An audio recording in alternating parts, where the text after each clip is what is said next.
एक ऐसा गैंगस्टर जिसका नाम सुनकर लोग कांप उठते थे, लेकिन मेरी छोटी बहन की नजरों में मैं दुनिया का सबसे अच्छा भाई था। उसी के लिए मैंने अपराध की दुनिया छोड़ दी, अपना गैंग भंग कर दिया और एक आम इंसान की तरह काम करने लगा। लेकिन फिर एक दिन मुझे खबर मिली कि मेरी बहन के साथ कुछ भयानक हो गया है। जब मैं भागता हुआ अस्पताल पहुंचा तब तक बहुत देर हो चुकी थी। वह शांत पड़ी थी, मुर्दा घर की ठंडी मेज पर।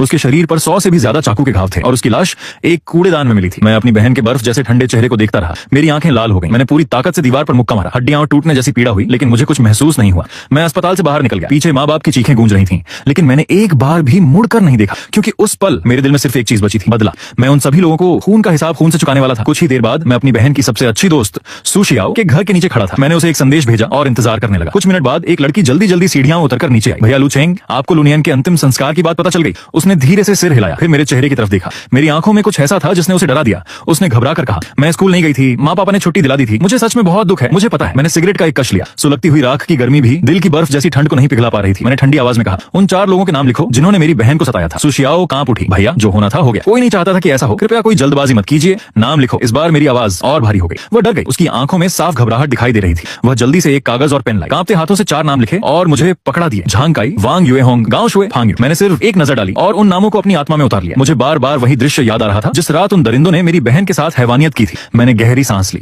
अपने भीतर उबल रहे गुस्से को दबाने की कोशिश की। फिर पूछा, तुम्हें पूरी घटना के बारे में क्या पता है? सुशियाओ ने सिर झुका लिया। काफी देर तक चुप रही, फिर धीमी आवाज में बोली, वे लोग बहुत पहले से लुनियन को परेशान करते थे। उसके खाने के पैसे छीन लेते थे। कई बार वह भूखी रह जाती थी। मैंने ये भी सुना था कि वे उसे अपने घर बुलाकर खाना बनवाते थे, सफाई करवाते थे। और झांगकाई ने उसके साथ। वह आगे नहीं बोल पाई, लेकिन मैं समझ गया। उस पल मेरे अंदर की आग भड़क उठी। मेरे हाथ में पकड़ा सिगरेट का डिब्बा चकनाचूर हो गया। तंबाकू जमीन पर बिखर गया। फिर भी मैंने खुद को संभाला। सुशियाओ ने आगे कहा, कुछ दिन पहले जब लुनियन पैसे नहीं ला पाई तो उन्होंने उसे जमीन पर गिराकर बुरी तरह पीटा, उसे कपड़े उतारने पर मजबूर किया और सबके सामने कुत्ते की तरह भौंकने को कहा। पूरा संस्थान तमाशा देख रहा था। सब लोग उसकी बेइज्जती देख रहे थे। बस यही मेरा धैर्य खत्म हो गया। मेरे भीतर का गुस्सा ज्वालामुखी की तरह फट पड़ा। मेरी बहन, जिसे मैं घर में कभी उंगली तक नहीं लगने देता था, स्कूल में ऐसी यातनाएं झेल रही थी। मैंने ठंडी नजर से उसे देखा। तुमने शिकायत क्यों नहीं की? वह तुम्हारी सबसे अच्छी दोस्ती है ना? फिर तुम उसे बचाने के लिए आगे क्यों नहीं आई? सुशियाओ की आंखें भर आईं। उसने कांपती आवाज में कहा, मैं भी उनसे डरती थी। अगर मैं शिकायत करती तो मेरा हाल भी वही होता। मैं सच में उसकी मदद नहीं कर पाई। उसकी मौत से मुझे भी बहुत दुख है। दुख? मैं कड़वाहट से हंसा और फिर एक जोरदार थप्पड़ उसके चेहरे पर पड़ा। वह जमीन पर गिर गई। उसका चेहरा सफेद पड़ चुका था। आंखों में सिर्फ डर था। उस पल उसे मैं उन 4 दरिंदों से भी ज्यादा खतरनाक लग रहा था। मैंने अपना फोन निकाला। स्क्रीन पर मेरी बहन का आखिरी अधूरा संदेश खुला था। शियाओ, तुम इन दिनों मुझसे बात नहीं कर रही हो। मुझे पता है, तुम उनसे डरती हो। मैं तुमसे नाराज नहीं हूँ। मेरी दराज में तुम्हारे लिए एक तोहफा रखा है। कुछ भी हो जाए,